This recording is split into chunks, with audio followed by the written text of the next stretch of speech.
Hi, I'm Ehlenbeck, and I don't make movies, but here goes.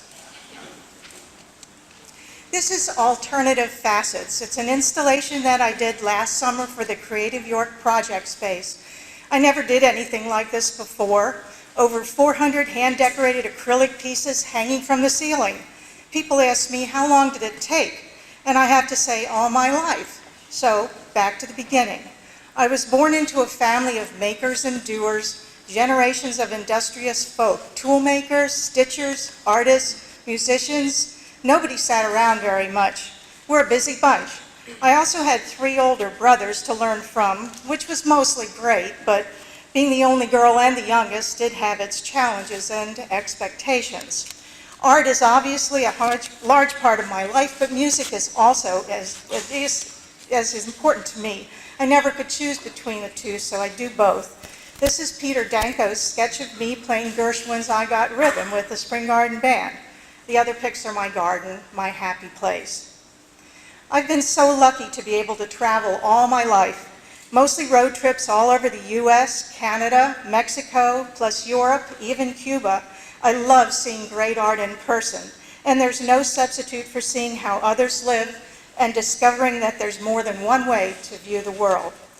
I got a BFA in painting from Penn State, which prepared me for nothing special. So I began to work at a printing company and learned on the job. After a couple of years, I started my own graphic design business. Then the digital revolution came along and changed everything. I took a big leap, sure, why not? And bought a Mac Plus with 1 meg of RAM, a 20 meg hard drive, and a laser printer with 11 fonts. Price tag $12,000.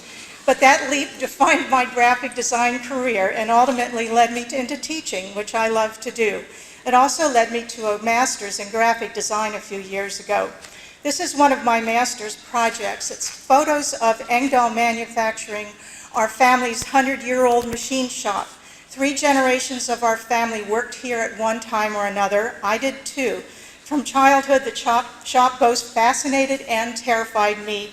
Noisy machines, dirt, dust, widgets, gadgets. I also created a series of watercolors of the machines at the shop. Some of them over 100 years old, others modern. Most of the machine paintings are displayed at Engdahl Manufacturing, which is still running in the capable hands of my husband, Bob. Now, I'm a native Yorker, and honestly, through the years, it's been kind of a rough ride. York hasn't always been the thriving, welcoming city, and it's still got a ways to go, but I think we're turning a corner, and I'm happy to boost enthusiasm whenever I can. Here are some of my Paint at York classes at Creative York. I actually love York so much that I created this line drawing of some of our iconic buildings and sites. Find the Strand, both markets, the rail trail, the gates and plow, even the Lafayette statue. If you look carefully, you will also see Creative York, one of my passions. If you don't know about Creative York, just ask me. Creative York provides some very cool creative challenges and opportunities. What to do with a huge pile of recycled paper? I know. I'll make a set of 12 life-size masks of Scandinavian mythology figures. Never did anything like that before, but sure, why not? 2 years ago, I did a teaching artist residency with 150 4th and 5th graders in Gettysburg. The idea was to work with a totally new material, and I came up with clear acrylic. I guided them as they made their 3-part self-portraits that hang in the lobby skylight. Does it look a little familiar? Here's where it all began. The finished collaboration delighted the students, their parents, and visitors to the school. Many thanks to my husband, Bob, who designed, constructed, and installed the suspension framework. The installation still hangs at James Geddes Elementary in Gettysburg. Working with the facets intrigued me, so I applied the idea to my watercolors. Now, here comes a total change of subject.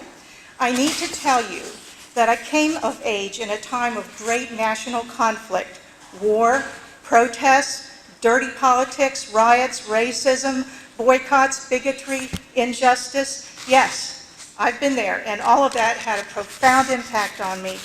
I save these buttons and clippings because they're important reminders that justice and human rights matter. I never dreamed that we would still be fighting the same battles today. But the photos you see here are recent, and I feel as strongly now as I did long ago.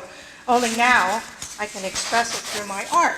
So that brings us back to alternative facets. Hundreds of colorful hand-decorated acrylic pieces transforming the plain white room with constant movement, reflections, shadows, alternative views, a commentary on today's world. How long did it take me? All my life.